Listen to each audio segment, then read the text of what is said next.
ఇక ట్యాంక్ బండపై వినాయకుల నిమజ్జనం కొనసాగుతోంది. ప్రస్తుతం అక్కడి తాజా పరిస్థితిని మా కరెస్పాండెంట్ రవి అందిస్తారు. రవి, బొజ్జ గణపైల కోలాహలం ఎలా ఉంది? ఎంతవరకు వచ్చింది? మహారాజ్కి జై, గణపతి బొప్ప మోరియా అన్న నినాదాలతో హైదరాబాద్ జంట నగరాలు మారుమోగిపోతున్నాయి. 10 రోజుల పాటు విశేషమైన పూజలు అందుకున్న గణనాథుడు ఈరోజు గంగమ్మ చెంతకు తరలి వచ్చి నిమజ్జనం అవుతున్నారు. ప్రస్తుతం మనం చూసుకోవచ్చు, ఎన్టీఆర్ మార్గులో ఒక కోలాహలమైన సందడి నెలకొంది.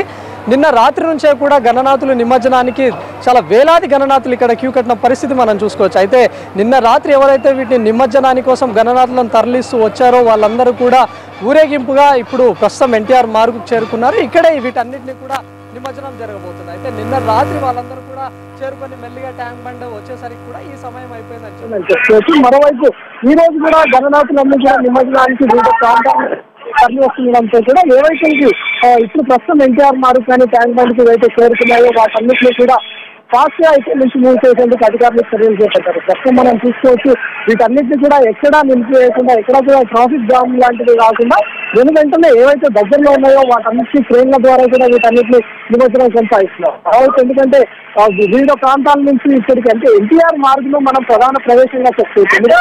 సిటీలో ఉన్నటువంటి గణనాథులన్నింటిలో కూడా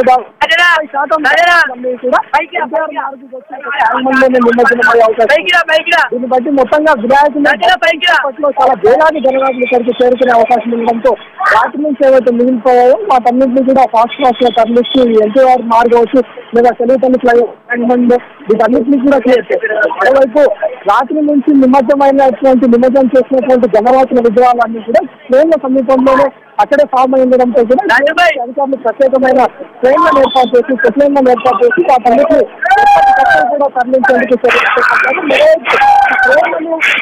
కాకుండా ప్రత్యేకంగా కార్మికులను కూడా ఏర్పాటు చేశారు. వినాయకుడి ముడి పదార్థాలు వాటన్ని కూడా కొనుగోలు ఏర్పాటు చేశారు.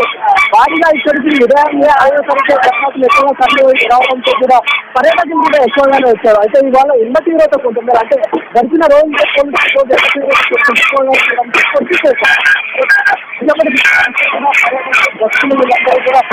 అభిముఖం పట్టారు. మరోవైపు సాయంత్రం వేళకు ఎన్టీఆర్ మార్గ్ ట్యాంక్ బండ్ సమీపానికి ఎక్కువ స్థాయిలో గణనాథులు వినాయక విగ్రహాలు చేరుకునే అవకాశం ఉండడంతో కూడా పర్యాటకులు ఆ టైంలో ఎక్కువగా వచ్చే అవకాశం ఉంటుంది. మరోవైపు వీటన్నిటిని కూడా ఎక్కడ జామ్ అవ్వకుండా కూడా అధికారులు వెంటనే వీటన్నిటిని తరలించేందుకు ఏర్పాట్లు చేశారు. మరోవైపు వీటన్నిటిని నిమజ్జనాన్ని చూసేందుకు వివిధ ప్రాంతాల నుంచి వస్తున్న పర్యాటకులు భక్తుల కోసం కూడా భారీ బందోబస్తు ఏర్పాటు చేశారు. మరోవైపు గట్టి ప్రణాళికలు కూడా ఏర్పాటు చేశారు. జిహెచ్ఎంసీ అధికారులు మొబైల్ టాయిలెట్లు అవ్వచ్చు, లేదంటే వారందరికీ కూడా కావాల్సిన కూర్చోవడానికి నిల్చోవడానికి వీటన్నిటిని కూడా బారికేడ్లను ఏర్పాటు చేసి మరి ఇక్కడ ప్రత్యేకంగా ఏర్పాటు చేశారని చెప్పుకోవచ్చు. మరోవైపు ఇక్కడ ఏవైతే అధికారులు వీటన్ని కొద్దిసేపటి క్రితమే జిహెచ్ఎంసీ అధికారులు ఏర్పాట్లు ఏ విధంగా ఉన్నాయని చెప్పి కూడా పరిశీలించారు.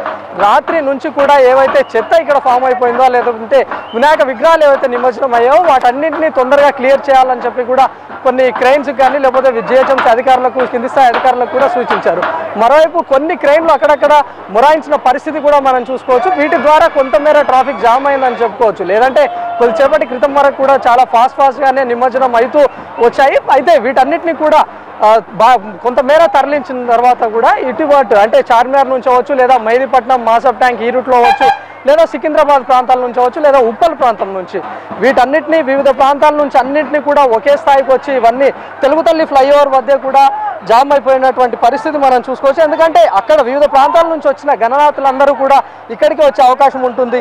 అయితే ముందుగా ఈ ట్రాఫిక్ను ఈ ఏరియాలో ఉన్నటువంటి వీటన్నిటిని క్లియర్ చేస్తే ముందుగా ఇక్కడ మిగతా వచ్చే వినాయకులన్నిటి కూడా పరిస్థితి క్లియర్ అయ్యే అవకాశం ఉండడంతో కూడా వీటిని వెనువెంటనే తరలించేందుకు కూడా అధికారులు చర్యలు చేపట్టారు. ప్రస్తుతం మనం చూసుకోవచ్చు, దాదాపు ఐమాక్స్ దాటి అంటే ఖైరతాబాద్ ఫ్లైఓవర్ వరకు కూడా వీటన్నిటిని వినాయకుల విగ్రహాలన్నీ కూడా నిమజ్జనం కోసం ఎదురు చూస్తున్నటువంటి పరిస్థితి మనం చూసుకోవచ్చు. అయితే ప్రస్తుతం అంటే క్రేన్ నెంబర్ 4 అని చెప్పి వీళ్ళకి కేటాయించారు. ఇక్కడ కొద్దిసేపటి క్రితమే క్రేన్ మొరాయించినటువంటి పరిస్థితి మనం చూసుకోవచ్చు. క్రేన్ మొరాయించడం ద్వారా ఇక్కడ భారీ స్థాయిలో గణనాథులందరూ కూడా నిమజ్జనానికి వీలు లేకుండా పోవడంతో ఇక్కడే జామ్ అయిపోయినటువంటి పరిస్థితి. మరోవైపు ఇటు 2 మార్గాలు ఉండడంతో ఒక మార్గంలో పూర్తిగా దాన్ని క్లియర్ చేసి వస్తున్న విగ్రహాలన్నిటి కూడా రోడ్ని ఏర్పాటు చేశారు.